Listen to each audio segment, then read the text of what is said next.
لله وكفى وسلام على عباده الذين اصطفى أما بعد فأعوذ بالله من الشيطان الرجيم بسم الله الرحمن الرحيم قل هو الله أحد الله الصمد لم يلد ولم يولد ولم يكن له كفوا أحد وقال في مقام آخر إن الله لا يغفر أن يشرك به ويغفر ما دون ذلك لمن يشاء صدق الله العظيم.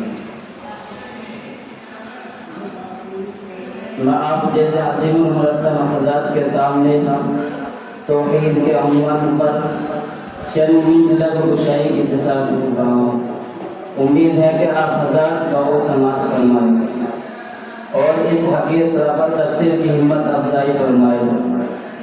حق تعالی شانہ جو تمام اشیاء و سما کا خالق اور ہمارا خالق ہے، اس وصف عالی کے ذریعے ہمارے معلم اعلیٰ محبوب کبریا صلی اللہ علیہ وسلم پر اپنے احکام کا نزول فرمایا.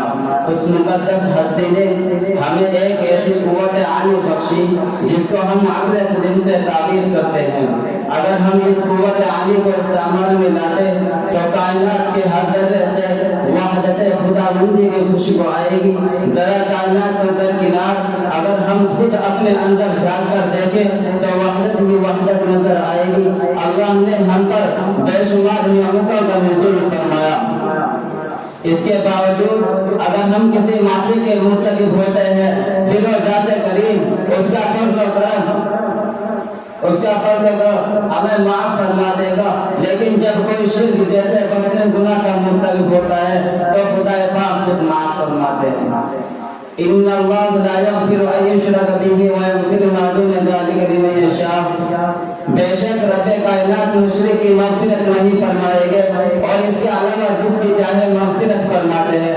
اسی لیے رب کائنات نے اپنی مخلوق کو رشتوں اور ہدایت صراط مستقیم پر مبعوث کرنے کے لیے کم و بیش 1,24,000 انبیاء علیہ السلام کو دنیا میں مبعوث فرمایا. تمام انبیاء علیہ السلام نے توحید کی تبلیغ فرمائی، تمام کی دعوت کو حضرت کی دعوت دی، تمام کا درس قولوا لا الہ الا اللہ تفلحوا کا تھا. حضرت آدم علیہ السلام نے اسی مشن کو اختیار کیا. حضرت نوح علیہ السلام نے یا قوم اعبدوا اللہ ما لکم من الہ غیرہ کے اندر دوبارہ حضرت شعیب علیہ السلام نے بھی یہی دعوت دی. آخر میں ہمارے آقا جناب محمد رسول اللہ صلی اللہ علیہ وسلم نے بھی یہی دعوت دی. تمام صحابہ کرام رضوان اللہ علیہم اجمعین، تابعین تبع تابعین اور تمام آقائے مجتہدین کا منشا اور مقصد ایک ہی تھا، وہ توحید کا بول بالا تھا. اور آج کے دور میں علماء اہل سنت والجماعت یعنی علماء دیوبند کا بھی یہی مقصد ہے. عزیزان گرامی، تمام انبیاء علیہ السلام نے اسی توحید کے خاطر جلا وطن کیے گئے، اسی کے خاطر لوگوں کی گالیاں، بے عزتی، مصائب اور ظلم کو برداشت کیا. جب محسن کائنات سرکار دو عالم محمد رسول اللہ صلی اللہ علیہ وسلم نے کوہ صفا پر اعلان فرمایا کہ اے ریگستان عرب کے متوالو، اگر میں یہ کہوں کہ اس پہاڑ کے عقب میں ایک لشکر جرار موجود ہے جو تم پر حملہ کرنے والا ہے، کیا تم میری اس بات پر یقین کر لو گے؟ تمام نے بآواز بلند کہا کہ جناب محمد رسول اللہ صلی اللہ علیہ وسلم آپ تو صداقت امانت کے پیکر ہیں، آپ غلط بیانی اور جھوٹ کیسے بول سکتے ہیں؟ اس کے بعد محسن انسان محمد رسول اللہ صلی اللہ علیہ وسلم نے فرمایا اے لوگوں، ظلمت و ذلت، جہالت و شقاوت، وحشت و بربری کی راتوں سے نکل کر شرافت و عزت، کرامت و نجات کے راستے کو اختیار کر لو.